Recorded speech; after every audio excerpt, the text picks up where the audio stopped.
కమలాపురంలో TDP అధినేత చంద్రబాబు మాట్లాడుతున్నారు. Live చూద్దాం. కాలువలుంటే చాలదు, దాంట్లో నీళ్లు రావాలి. పట్టసీమ పూర్తి చేసి కృష్ణా డెల్టాగా నీళ్లు ఇచ్చి అక్కడ వాడే నీళ్లు శ్రీశైలం ద్వారా 120 టీఎంసీ నీళ్లు రాయలసీమకు తెచ్చింది నేనే తెచ్చా. దానివల్ల అన్ని కాలువల్లో నీళ్లు వచ్చాయి. ఈ సందర్భంలో ఈ సంవత్సరం కాలువల్లో నీళ్లు రాల, రైతుల కన్నీళ్లు బారుతున్నాయి. అవునా కాదా అని మిమ్మల్ని అడుగుతున్నా. నా ఆలోచన, నా కల ఒకటి, గోదావరి నీళ్లు బనకచెర్లకు రావాలి. గోదావరి నీళ్లు బనకచెర్లకు వస్తే ఇంకా రాయలసీమ రత్నాలసీమ కాదు తమ్ముళ్ళు, ఇంకా ముందే ఉంటుంది. ఇది నా ఆలోచన. ఎట్లొస్తాయంటే నాగార్ సాగర్ వరకు నీళ్లు తీసుకొచ్చి అక్కడి నుంచి నల్లమలై ఫారెస్ట్ లో టనల్ వేస్తే ఆ నీళ్లు బనకచెర్లకు వస్తాయి. బనకచెర్లకు వస్తే తెలుగు గంగ, ఎస్ఎల్బీసీ, ఎస్ఆర్బీసీ, లేకపోతే అన్ని అంద్రి నీవా, గాలేరు నగరి అన్నిటికీ నీళ్లు ఇచ్చే అవకాశం వస్తుంది. మీరందరూ మనసు పెట్టి ఆలోచించండి, ఆశీర్వదించండి. రా కదిరిరా అనే విషయం అందరికీ చెప్పండి. ఈ రాయలసీమని రత్నాలసీమ చేసే బాధ్యత మాది. నీళ్లుంటే ఇక్కడ ఎక్కువగా పరిశ్రమలు పెట్టే అవకాశాలున్నాయి. హార్టికల్చర్ హబ్ గా తయారవుతుంది, ఫుడ్ ప్రాసెసింగ్ వస్తుంది. ఇవన్నీ వస్తే మా తమ్ముళ్ళు హైదరాబాద్ కో బెంగళూరు పోవాల్సిన పనిలా వేరే ప్రాంతం వాళ్ళు మన రాయలసీమకు వచ్చే అవకాశం ఉంటుంది. ఇంకో పక్క నేను ఆ రోజు 90% సబ్సిడీతో డ్రిప్ ఇరిగేషన్ ఇచ్చా, 10 లక్షల ఎకరాలకు ఇచ్చా. ఇప్పుడు ఇచ్చారా? ఉందా స్కీము? అందుకే అడుగుతున్నా మిమ్మల్ని. దుర్మార్గమైన కార్యక్రమాలు, 4,000 కోట్లతో వ్యవసాయ పరికరాలు ఇచ్చాను, ట్రాక్టర్లు పంపిణీ చేశాను. మళ్లీ ఒకటే హామీ ఇస్తున్నా, రాబోయేది రైతు రాజ్యం. రైతే రాజుగా చేసే బాధ్యత తెలుగుదేశం పార్టీ తీసుకుంటామని చెప్పి నేను మీకు తెలియజేస్తున్నా. తమిళలో ఒక విషయం అడుగుతున్నా. ఈ రాష్ట్రంలో అందరూ నష్టపోయారు, అన్ని కులాలు నష్టపోయినాయి, అవునా కాదా? అన్ని మతాలు నష్టపోయినాయి, అవునా కాదా? అన్ని ప్రాంతాలు నష్టపోయినాయి, అవునా కాదా? దానికి కారణం మన ప్రాంతంలో గెలిచిన వ్యక్తి, కడపలో గెలిచిన వ్యక్తి. నేను ఇక్కడ ఉండే వాళ్ళని అడుగుతున్నా, కొంతమంది మనలో కూడా రెడ్లున్నారు. నేను అడుగుతున్నా, ఈ రెడ్లు ఎవరికైనా న్యాయం జరిగిందా మీకు? కానీ నలుగురికి జరిగింది. ఆ నలుగురు పెద్దిరెడ్డి, సజ్జల్ రెడ్డి, సుబ్బారెడ్డి, సాయిరెడ్డి, ఇక్కడుండే మీ ఎంపీ రెడ్డి. అంతే కదా? ఇంకా ఇక్కడుండే మా తమ్ముళ్ళు యువత, మీకు ఉద్యోగాలు వచ్చాయా తమ్ముళ్ళు? రైతు మీకు న్యాయం జరిగిందా? మీకు ఎవరైనా కాంట్రాక్ట్ చేసి వాళ్ళకు డబ్బులు వచ్చాయా? మీకు 95,000 కోట్ల రూపాయలు కాంట్రాక్టర్లు బిల్లులు బకాయిలు పెడితే 43 మంది ఆత్మహత్యలు చేసుకుంటే దీంట్లో సగం మంది రెడ్లే ఉన్నారు. బాధ అనిపించదా మీకు? కులం పరిపాలన ఇవ్వదు, కులం మన మంచి చేయదు, మతం మనకు దారి చూపించదు. సమర్థవంతమైన పాలనే మన జీవితాల్లో వెలుగు తీసుకొస్తుంది. అది ఆలోచించమని మిమ్మల్ని కోరుతున్నా. అందుకే మిమ్మల్ని అందరినీ, తమ్ముళ్ళు అలాంటి వాళ్ళంతా కూడా క్లబ్బుల్లో డాన్సులు చేసుకుంటారు. నేను వాళ్ళ విషయాలు మాట్లాడను. జగన్మోహన్ రెడ్డి మాట్లాడుతూ ఉంటాడు, ఉదయం లేచి మొదలుకొని సామాజిక న్యాయం అని, అరిగిపోయిన గ్రామ్ ఫోన్ రికార్డులుగా ఊకదంపుడు ఉపన్యాసాలు ఇస్తూనే ఉంటాడు. దీనివల్ల మీరు ఒకసారి చూస్తే నష్టపోయింది బడుగు బలహీన వర్గాలే. ఇక్కడే మీరు చూడండి, ప్రొద్దుటూరులో నందం సుబ్బయ్య అవినీతి పైన పోరాడాడు, శవమై తేలాడు. ఇది సామాజిక న్యాయం. ఆ కుటుంబాన్ని ఆదుకున్నది తెలుగుదేశం పార్టీ. 25 లక్షల రూపాయల ఆర్థిక సహాయం చేసి కష్టంలో ఉన్న నా కుటుంబ సభ్యుడిని ఆదుకున్నాం. ఇంకో పక్క బాపట్లలో బీసీ బాలుడు అమర్నాథ్ గౌడ్ని సజీవ దహనం చేశారు. చేసిన నేరం ఏంటంటే మా అక్కని వేధించొద్దని అడిగితే నువ్వు మాకు చెప్తావా అని వాడిని చంపే పరిస్థితికి వచ్చారు. మీరు ఇంకొక పక్క మీరు చూస్తే కాకినాడలో దళిత డ్రైవర్ చంపి అతని శవాన్ని ఇంటికి పంపించారు, డోర్ డెలివరీ. అలాంటి ఎమ్మెల్సీని ఈ ముఖ్యమంత్రి పెద్ద మనిషి పక్కన పెట్టి ఊరేగుతున్నాడు. ఇది సామాజిక న్యాయమా అని మిమ్మల్ని అడుగుతున్నా. ఇంకో పక్క నంద్యాలలో అబ్దుల్ సలాం వీళ్లు పెట్టే ఇబ్బందుల వల్ల ఆ ఇబ్బందులు బ్రతకడానికి దారి లేక భార్య 2 పిల్లల్ని తీసుకుపోయి బలవంతంగా రైల్వే ట్రాక్ కట్టి 4 ఆత్మహత్య చేసుకున్నారంటే, బలవంతపు మరణాలు జరిగాయంటే ఇది ఒక ప్రభుత్వమా తమ్ముళ్ళు అని మిమ్మల్ని అడుగుతున్నా. ఎవరినైనా పలకరించాడా ఈ ముఖ్యమంత్రి? పలకరిస్తాడా ఈ ముఖ్యమంత్రి? ఈ రోజు మీరు ఒక్కసారి చూడండి, 29 మంది దళిత ఎమ్మెల్యేలని ట్రాన్స్ఫర్ చేశాడు. కోడిగుడ్డు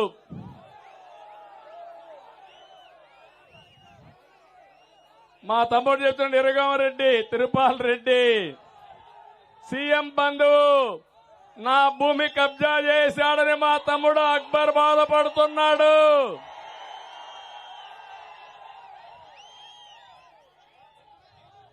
తమ్ముళ్ళు ఈ రోజు లైసెన్స్ ఇచ్చేశాడు ఆయన.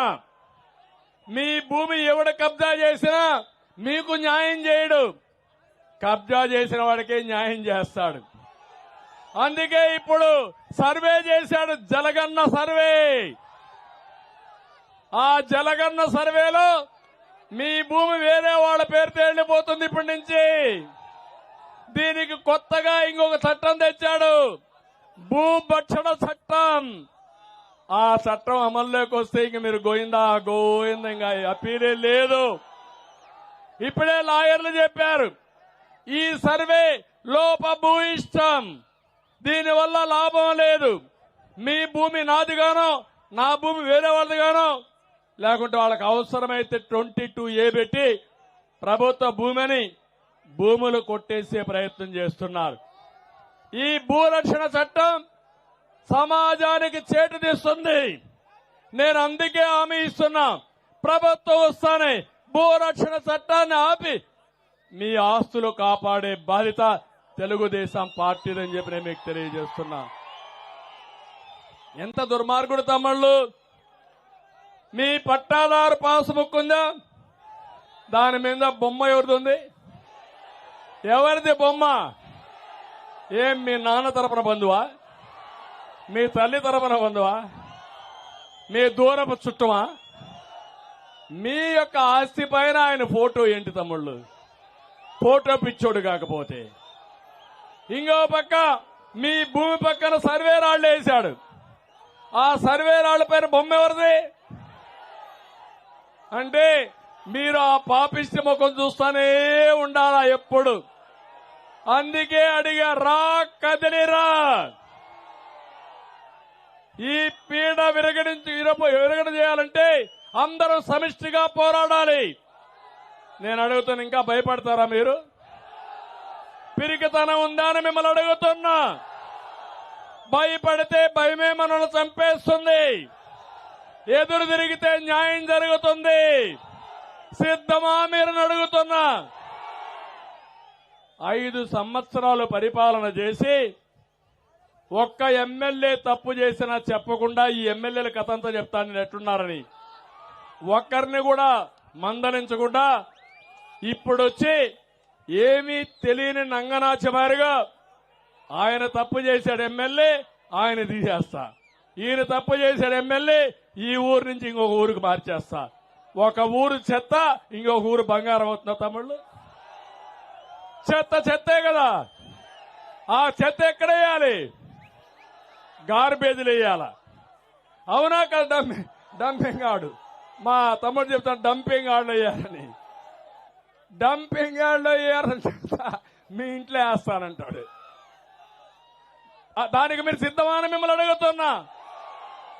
అందుకే మిమ్మల్ని అడిగేది, మనలో చైతన్యం లేనంత వరకు ఈ పెద్ద మనిషి చెప్పిన తప్పు చెప్పకుండా కళ్ళార్చకుండా చెప్పేసి మనల్ని మోసం చేస్తాడు, దోపిడీ చేస్తాడు.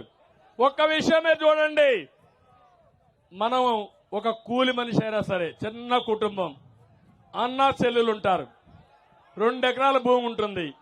ఏం చేస్తారా మీరు? 2 ఎకరాలు నువ్వే కొట్టేస్తావా? ఇద్దరు సరిసగం తీసుకుంటారా లేదా? అవసరమైతే ఆ 2 ఎకరాలు అమ్మి ఆ అమ్మాయికి పెళ్లి చేసి ఒక అయ్య చేతుల్లో పెడతారా లేదా మీరు? ఈయనేం చేశాడు? ఏం చేశాడు? చెల్లికి న్యాయం చేయలేని వాడు నీకు నాకు న్యాయం చేస్తాడా? ఏం అమ్మలారా అక్కలారా మీరే ఆలోచించండి, చేస్తాడా మీకు న్యాయం? ఎక్కడికి పోతున్నా నాకు అర్థం కాలేదు. జగనన్న బాణం ఇప్పుడు రివర్స్ గేర్ లో వస్తా ఉంది.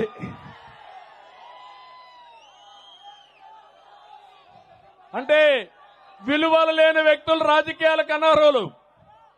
ఒక వ్యక్తి ఆదర్శంగా ఉండాలి, నీతివంతంగా ఉండాలి, ప్రజలు మనల్ని చూసి ఫాలో అయ్యే పరిస్థితి రావాలి.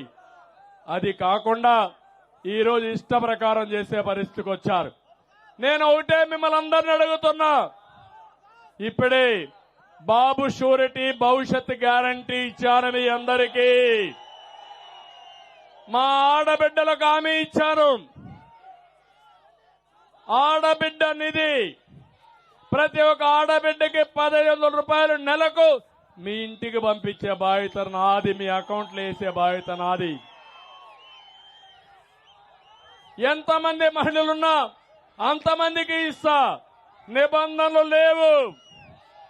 తల్లికి వందనం, ఎంతమంది పిల్లలుంటే అంతమందికి కోత లేకుండా 15,000 రూపాయలు మీకు ఇచ్చే బాధ్యత తెలుగుదేశం పార్టీది. ధరలు పెరిగాయి, బుద్ధి లేని ప్రభుత్వం పెంచుతూనే ఉంది. అందుకే నా ఆడబిడ్డలకు హామీ ఇస్తున్నా, 3 గ్యాస్ సిలిండర్లు ఉచితంగా ఇస్తానని హామీ ఇస్తున్నా. ఆర్టీసీ బస్సుల్లో ఉచిత ప్రయాణ సౌకర్యం ఏర్పాటు చేస్తాం. ఇది నా భరోసా మా ఆడబిడ్డలకి. ఇక్కడే మా తమ్ముళ్ళు ఉన్నారు, యువగళం. నూతన ఉత్సాహంతో ముందుకు రండి, సైకిల్ ఎక్కండి, తెలుగుదేశం జనసేన జెండాలు పట్టుకోండి, ఊరూరు తిరగండి. ఈ రాష్ట్రంలో రా కదిలిరా మెసేజ్ ని ప్రతి ఒక్కరి గుండె చప్పుడుగా మీరు వినిపించండి. మిమ్మల్ని ఆదుకునే బాధ్యత, మీ భవిష్యత్తుకు గ్యారంటీ ఇచ్చే బాధ్యత మాదని మీ అందరికీ హామీ ఇస్తున్నా. 20 లక్షల ఉద్యోగాలు ఇప్పిస్తాం, సంవత్సరం 4 లక్షలు ఇస్తాం. ఈ రాష్ట్రంలో ఉండే ప్రతి ఒక్క తమ్ముడికి పని కల్పించే బాధ్యత తెలుగుదేశం పార్టీది. ఇంకో పక్క 3,000 రూపాయలు నిరుద్యోగ భృతి ఇస్తామని చెప్పి కూడా మీ అందరికీ హామీ ఇస్తున్నా. ఉద్యోగం వచ్చే వరకు వర్క్ ఫ్రం హోమ్ తీసుకొస్తాం. మీ ఇంట్లో కూర్చొని నువ్వు నేరుగా అమెరికాలో ఉండే కంపెనీకి మీ ఇంటి దగ్గర నుంచే పనిచేయొచ్చు. బోరు కొడితే, ఇంట్లో సరిగా లేకపోతే మండలానికి 1-2 కేంద్రాలు పెట్టి, వర్క్ స్టేషన్లు పెట్టి నెలకు ఒక 10 రోజులు అక్కడ పోయి పనిచేసి ట్రైనింగ్ నేర్చుకునే పరిస్థితి తీసుకొస్తా. ఇక్కడ ఉండే యువతకు హామీ ఇస్తున్నా, మిమ్మల్ని ప్రపంచానికి అనుసంధానం చేస్తాం. మీ భవిష్యత్తుకు గ్యారంటీ ఇస్తాం. అయితే రేపు రాబోయే ఎన్నికల్లో 82 రోజులు నా కోసరం మీరు పనిచేయండి. నా కోసరం కాదు, మీకోసరం, మన కోసరం, రాష్ట్రం కోసరం మీరు పనిచేయండి. మిమ్మల్ని అన్ని విధాలు ఆదుకునే బాధ్యత మాదని మీ అందరికీ హామీ ఇస్తున్నా. రైతులకి అన్నదాత కింద ప్రతి ఒక్క రైతుకు 20,000 రూపాయలు ఇస్తాం. ఇంకో పక్క మళ్లీ రైతు రాజ్యాన్ని తీసుకొస్తాం. ఇరిగేషన్ ప్రాజెక్టులు పూర్తి చేస్తాం. సబ్సిడీలు ఇస్తాం. రాయలసీమని ఒక హార్టికల్చర్ హబ్ గా చేసి రాయలసీమ రైతాంగం మేటైన రైతాంగంగా తయారు చేసే బాధ్యత తీసుకుంటామని చెప్పి తెలియజేస్తున్నా. ఇది కాకుండా ప్రతి ఒక్క ఇంటికి సురక్షిత మంచినీళ్లు కొళ్ళాయి ద్వారా 24 గంటలు ఇచ్చే కార్యక్రమానికి శ్రీకారం చుడతాం. ఇది కాకుండా ఈ రోజు నేను ఒక కొత్త కార్యక్రమానికి శ్రీకారం చుట్టాను. అదే కుటుంబ వికాసం. సంస్కరణ ద్వారా సంపద సృష్టించాం. కుటుంబ వికాసం ద్వారా జన్మభూమి స్ఫూర్తితో పైకొచ్చిన ప్రతి ఒక్కరూ ఒకరినో అంతకంటే మించి ఉండే వాళ్ళని మెంటరింగ్ చేసి వారికి సహాయం చేసి ఆర్థికంగా పైకి తీసుకొచ్చే కార్యక్రమాన్ని ఆలోచిస్తున్నా. నా ఆలోచన ఒకటి, ఎన్టీ రామారావు గారు ఆయన కళ ఇది, పేదరికం లేని సమాజం చూడాలని. ఆ కళ నిజం చేసే బాధ్యత నేను తీసుకుంటా. నా ఆడబిడ్డలకు హామీ ఇస్తున్నా, అది నా బాధ్యత. పేదరిక నిర్మూలన కష్టం కాదు. నేను ఎక్కడ ఆలోచించినా పేదవాళ్ల గురించి ఆలోచిస్తా, నిరుపేదల గురించి ఆలోచిస్తా. జగన్ మోసకారి సంక్షేమం. 10 రూపాయలు ఇస్తాడు, 100 రూపాయలు దోచేస్తాడు. అసలు సంపదే సృష్టించాడు. నేను చేయబోయేది సంపద సృష్టించి 15 రూపాయలు ఇచ్చి మీ ద్వారా 15 రూపాయలు ఖర్చు పెట్టించి 100 రూపాయలు సంపాదించే మార్గం చూపిస్తా. ఆ 100 రూపాయలు 1000 రూపాయలు చేపిస్తా, 1000 రూపాయలు 10,000 రూపాయలు చేపిస్తా. ఆ విధంగా సంపద సృష్టించే మార్గం నేర్పించే బాధ్యత నాది. అన్నా క్యాంటీన్ వస్తుంది, మంచి అన్నం పెడతాం. అవి కాకుండా కుటుంబ వికాసం కూడా మీ అందరికీ ఉపయోగపడుతుందని చెప్పి కూడా నేను మీకు తెలియజేస్తున్నా. తమ్ముళ్ళు, ఇది కాకుండా ఒంటిమిట్ట కోదండరామస్వామి ఆలయం నేనే అభివృద్ధి చేశా. ఈరోజు అయోధ్యలో రామాలయం రేపు 22వ తారీఖున ప్రారంభం టెంపుల్ చేసే పరిస్థితికి వచ్చారు. నేను అందుకనే ఇంకొక పక్క మైనారిటీల కోసం 25 కోట్ల రూపాయలతో ఆజ్ హౌస్ కూడా మనమే నిర్మాణం చేశాం. 90% పూర్తి చేశాం. 10% పనులున్నాయి. 10% పూర్తి చేయలేని ఈ జలగన్న ఈరోజు 3 రాజధానులు కడతాడంట. కడతాడా తమ్ముళ్ళ? 3 రాజధానులు. మీకు 3 రాజధానులు కావాలన్నా, ఒక రాజధాని కావాలన్నా? 3 రాజధానులు కావాలన్నా, ఒక రాజధాని కావాలన్నా? 3 రాజధానులు చెప్పి 3 ముక్కలాట ఆడి అసలు రాజధాని లేకుండా చేసిన వ్యక్తి ఈ జగన్. మన రాజధాని ఏది? మన రాజధాని ఏది? మన రాజధాని ఏది? కర్నూలు నగరాన్ని హైకోర్టు బెంచ్ పెట్టి ఒక బ్రహ్మాండమైన టౌన్ గా తయారు చేసి ఒక సిటీగా తయారు చేస్తాం. విశాఖపట్నాన్ని అభివృద్ధి చేస్తాం. కడపను అభివృద్ధి చేస్తాం. అనంతపురం అభివృద్ధి చేస్తాం. ఇవన్నీ అభివృద్ధి చేసి మనకంటూ ఒక చిరునామా, ఒక రాజధాని, అదే అమరావతి. ఒప్పుకుంటారా అని మిమ్మల్ని అడుగుతున్నా. జగన్మోహన్ రెడ్డి ఇప్పటికైనా సిగ్గు తెచ్చుకొని 3 రాజధానుల ముచ్చటం అది వదిలిపెట్టి ఎటు పోతున్నావు? పోయే రోజులైనా భగవంతుడు మంచి బుద్ధి ఇవ్వాలని మనస్ఫూర్తిగా ఆకాంక్షిస్తున్నా. తమ్ముళ్ళు, ఇంక మన ఎమ్మెల్యేల కోసం వద్దాం. పులివెందల రాష్ట్రాన్ని జగన్ దోస్తా ఉంటే పులివెందల్లో ఆయన సోదరుడు మదనమోహన్ రెడ్డి పిండేస్తున్నాడు. ఇసుక అక్రమ రవాణా, భూదందాలు, మట్టి గ్రావెలు అన్ని దోపిడీ దోపిడీ. ఒక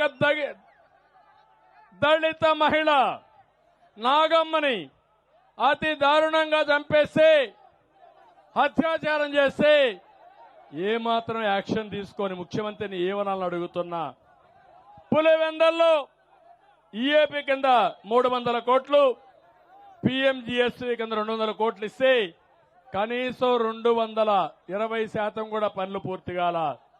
మీరు ఒక విషయం గుర్తుపెట్టుకోండి, పులివెందలంటే నాకు ఒక నమ్మకం. లింగాల మండలం, ఇక్కడ ఉంటారు కొంతమంది, హార్టికల్చర్ ఎక్కువగా వేస్తారు. నేను ముఖ్యమంత్రిగా ఉన్నప్పుడు హైయెస్ట్ తలసరి ఆదాయం వచ్చే మండలాల్లో గ్రామీణ ప్రాంతాల్లో నెంబర్ 1 ఏదంటే లింగాల. నేనుంటే ఈ కడప జిల్లా నెంబర్ 1 జిల్లా చేసేవాడిని. ఈ జగన్మోహన్ రెడ్డి వచ్చి లాస్ట్ కి తీసుకుపోయాడు. జమ్మలమడుగు ఎమ్మెల్యే, ఇతనికి పేరు డాక్టర్ గాని ఇతను పెద్ద యాక్టర్. ఇతను అవినీతి అక్రమాలకు అడ్డే లేదు. పైకి ఫోజులు, లోపల మాత్రం చికెన్ షాపులకు కూడా వాటాలు ఇవ్వాల్సింది. అవునా కాదా? క్వారీలు, గ్రనైట్ పరిశ్రమలు కప్పం కట్టాల్సింది. మైలవరం సాలార్ పార్క్ యజమానాన్ని బెదిరించి డబ్బులు దండుకున్న పెద్ద మనిషి. పెన్నా నది ఇసుక దందా ఈయనకు పెద్ద వృత్తి కింద తయారైపోయింది. ఇంకో పక్కన ప్రొద్దుటూరు ఉంది, ఎమ్మెల్యే బెట్టింగ్ ప్రసాద్. అవునా కాదా? అభివృద్ధి తెలియదు కానీ ప్రతిపక్షాలపైన అక్రమ కేసులు పెడతాడు. బీసీ నేత నందన్ సుబ్బయ్యను పొట్టన పెట్టుకున్నాడు. ఆయన ఆత్మ ఇక్కడే తిరుగుతా ఉంది. ఈ బెట్టింగ్ ప్రసాద్ని చుట్టుముడుతుంది. తప్పకుండా అతన్ని అంతం చేసే వరకు ఆ ఆత్మ శాంతి కలగదని చెప్పి కూడా నేను మీకు తెలియజేస్తున్నా. కర్ణాటక నుంచి డీజిల్ తెప్పిస్తాడు ఈ పెద్ద మనిషి. అన్ని షాపుల్లో ఆ డీజిలే వాడాల. కల్లూరు లింక్ కెనాల్కు చెందిన 2.5 ఎకరాలు తన వెంచర్లో కలుపుకున్నాడు. అధికారులు బూతులు తిడతాడు. ఎస్పీ అంటే లెక్క లేకుండా మాట్లాడతాడు. వీళ్ళు ఏమీ చేయలేరు పాపం. నేను జాలి పడుతున్నా ఈ అధికారుల మీద. ఇంకో పక్క మైదుకూరు ఎమ్మెల్యే చింతకుంటలో 80 ఎకరాల భూమి కొల్లగొట్టాడు. ఎర్రబెల్లికి చెందిన అక్బర్ భాషాకి ఇప్పుడే ఇక్కడికే వచ్చాడు బాధితుడు. దొంగ పత్రాలు సృష్టించి ఆక్రమించుకున్నాడు. బాధితుడు ఆత్మహత్య చేసుకోవడానికి కూడా పాల్పడ్డాడు. ఏం తమ్ముడు, ఆ అక్బర్కి న్యాయం చేసే బాధ్యత మీకు లేదా అని మిమ్మల్ని అడుగుతున్నా. నంద్యాలపేటలో 104 ఎకరాలు ఆక్రమించాడు. కుందు నదిలో ఇసుక బొక్కేస్తున్నాడు. ఇంకో పక్కన కమలాపురం, ఇతను ఒక కరప్షన్ కింగ్. ఎంత గొప్పోడంటే వాళ్ళ మామ మీద పోటీ పడుతున్నాడు. జగనంతా పెద్ద పెద్ద ఎత్తున కొట్టేస్తే నేనేం తక్కువ తిన్నానని కడాన ఈయన్ని చూస్తే 20,000 కోట్ల రూపాయలు విలువైనటువంటి 9,000 ఎకరాలు లేపాక్షికే టెండర్ పెట్టాడు. ఇంకా కాల పెండింగ్ ఉంది అంటే గొప్పోడే కదా. కడపలో శివారులో 200 కోట్లు విలువైన 54 ఎకరాలు భూమి కొట్టేశాడు. అడిగేవాళ్ళు లేడు. అడిగితే కేసులే కేసులు. సర్వారాయ ప్రాజెక్టు సమీపంలో 400 ఎకరాలు ఆక్రమించాడు అంటున్నారు. అవునా? బుగ్గ వంకను ఆక్రమించి ఏకంగా థియేటరే కట్టాడు. వక్ భూములు, దళిత భూములు, మీ భూములు, నా భూములు అన్ని ఆక్రమించి కరప్షన్ కింగ్ ఈయన. ఇంకో పక్కన బద్వేల్లో ఉన్నాడు ఒక ఆయన. అక్కడ మొత్తం చూస్తే బద్వేలంతా భూబకాసురులే. 1-2 కాదు, 2000 కోట్ల రూపాయలు విలువైన భూములు కబ్జా చేశారు, రికార్డులు మార్చారు, ఇష్టానుసారంగా పట్టాలు చేసుకున్నారు. ప్రతి ఒక్కరికి ఒకటి హామీ ఇస్తున్నా, హెచ్చరిస్తున్నా, మీరు తినిందంతా కక్కిస్తా, ఎవరిని వదిలిపెట్టాం. గుర్తుపెట్టుకోమని వడ్డీతో సహా చెల్లిస్తాను కూడా హెచ్చరిస్తున్నా. కడప పాపం డిప్యూటీ సీఎం అతనే అంజాద్ ఆజ్ హౌస్ కట్టలేడు, ఏమీ లాభం లేదు. కానీ ఉత్సవ విగ్రహం ఆయనకు ఒక డిప్యూటీ సీఎం అంట. అంటే ఎక్కడికి పోతున్నారని నేను అడుగుతున్నా. ఎవరికైనా ముస్లింలకు ₹1 సహాయం చేశాడా? ఈ అక్బర్కి న్యాయం చేశాడా? దేనికోసం వీళ్ళందరూ అడుగుతున్నా. అందుకని ఇక్కడ ఎమ్మెల్యేలు ఇంకా మార్చాడా?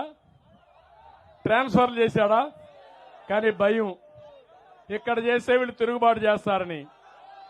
అక్కడ 29 మంది దళితులే డిప్యూటీ సీఎంలు కూడా మార్చేశాడు. ఇక్కడ మాత్రం మారిస్తే తిరిగి ప్రజలు వాయిస్తారని ఇంకా మీనమేషాలు లెక్కేసే పరిస్థితికి వచ్చాడు. నేను ఇక్కడికి వచ్చినప్పుడు మీ అందరికీ హామీ ఇస్తున్నా. పులివెందల్లో పాపాగ్ని నదిపై మనం మొదలుపెట్టిన అలిరెడ్డిపల్లి వేంపల్లి మధ్య బ్రిడ్జిని పూర్తి చేసే బాధ్యత తెలుగుదేశం పార్టీ తీసుకుంటామని మీ అందరికీ హామీ ఇస్తున్నా. గండేకోట రిజర్వాయర్ బాధితులకి జగన్ అన్యాయం చేశాడు, వారికి న్యాయం చేస్తాం. రాజోలి ఆనకట్ట ముంపు బాధితులకి న్యాయం చేస్తాం. ప్రొద్దుటూరు నియోజకవర్గంలో కుందు పెన్నా వరద కాలువను పూర్తి చేస్తామని జగన్ హామీ ఇచ్చాడు, చేయలేకపోయాడు. మనం చేద్దాం. చేనేత కార్మికులకు హామీ ఇస్తున్నా. 200 యూనిట్లు కరెంటు ఉచితంగా ఇచ్చే బాధ్యత తెలుగుదేశం పార్టీ తీసుకుంటాం. పోతిరెడ్డిపాడు హెడ్ రెగ్యులేటర్ గాని, తెలుగు గంగ కాలువ గాని, కేసీ కెనాల్ గాని, నిప్పులవాగు కాలువలు గాని సామర్థ్యం పెంచుతాం. ఇప్పుడే నరసింహారెడ్డి గారు చెప్పినట్టు సర్వారాయ కాలువలు గాని, పిల్ల కాలువలన్నీ దువ్వే బాధ్యత, కడప వరకు దువ్వే బాధ్యత తెలుగుదేశం పార్టీ తీసుకుని సాగునీరు, త్రాగునీరు సమస్య పరిష్కారం చేయడం, ఈ 2 బాధ్యతలు తెలుగుదేశం పార్టీ తీసుకుంటామని కూడా నేను మీకు తెలియజేస్తున్నా.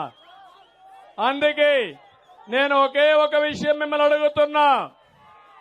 నా ఆలోచన ఈ రాష్ట్రాన్ని స్వర్ణ యుగం వైపు తీసుకుపోవాలని, జగన్ ప్రయత్నం రాతి యుగానికి తీసుకుపోవాలని. మీరు నా వైపు వస్తారా, రాతి యుగం వైపు వెళ్తారా అని మిమ్మల్ని అడుగుతున్నా. అందుకే నేను అడుగుతున్నా, తెలుగు జాతి స్వర్ణ యుగం కోసం నేనంటే మీరు కదిలిరా అని అందరికి అపీల్ చేయాలి. ప్రజలందరికీ కూడా చెప్పాలి, ఈ ప్రయత్నం నా కోసరం కాదు, ఈ రాష్ట్రం కోసరం, బడుగు బలహీన వర్గాల కోసరం, జాతి కోసరం. అందుకే మీరందరూ కూడా కలిసి వస్తే తప్ప నా ప్రయత్నం జయప్రదం కాదని చెప్పి కూడా నేను మీకు తెలియజేస్తున్నా. అందుకని ఈరోజు మీరు ఒక పని చూస్తే ఓసారి బాధ కలుగుతుంది. ఇవన్నీ చూస్తా ఉంటే ఈ రోజే వేమన జయంతి. వేమన జయంతి సందర్భంగా ఒక ఆయన రాసిన పద్యం ఒకటి గుర్తొస్తాం. చిన్నప్పుడు వేమన శతకం, సుమత్ శతకాలు చదువుకున్నాం.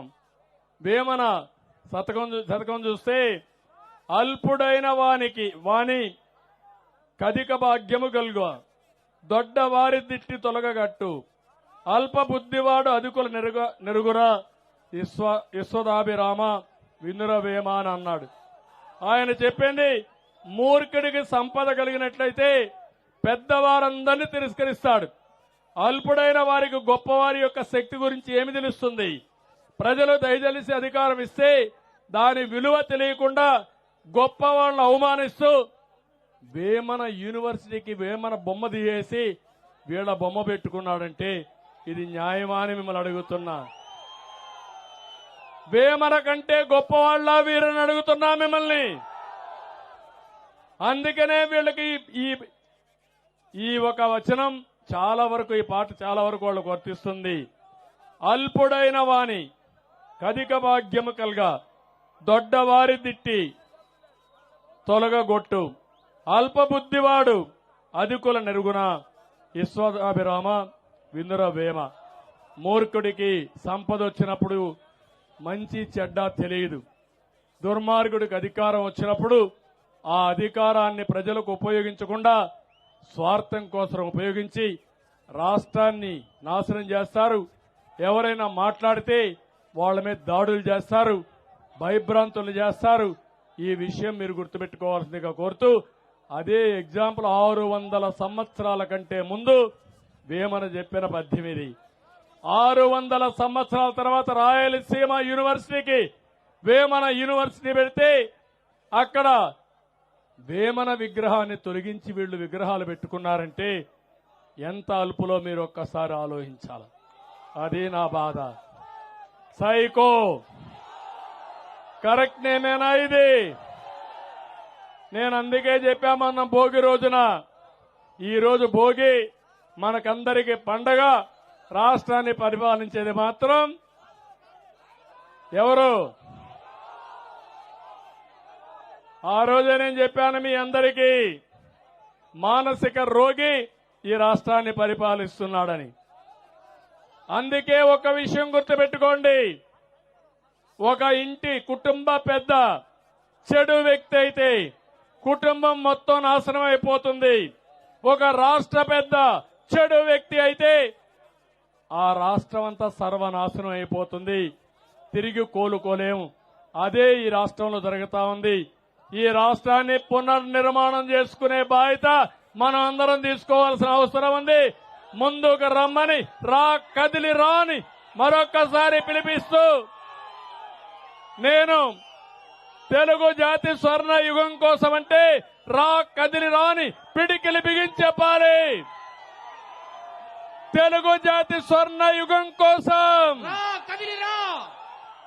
సీమలో సాగునీటి ప్రాజెక్టుల కోసం, హార్టికల్చర్ అభివృద్ధి కోసం, మన బిడ్డల ఉద్యోగాల కోసం, రాయలసీమ స్టీల్ ప్లాంట్ కోసం, ఆడబిడ్డల రక్షణ కోసం, సైకో పాలన అంతం కోసం రాష్ట్రాన్ని కాపాడుకుందాం.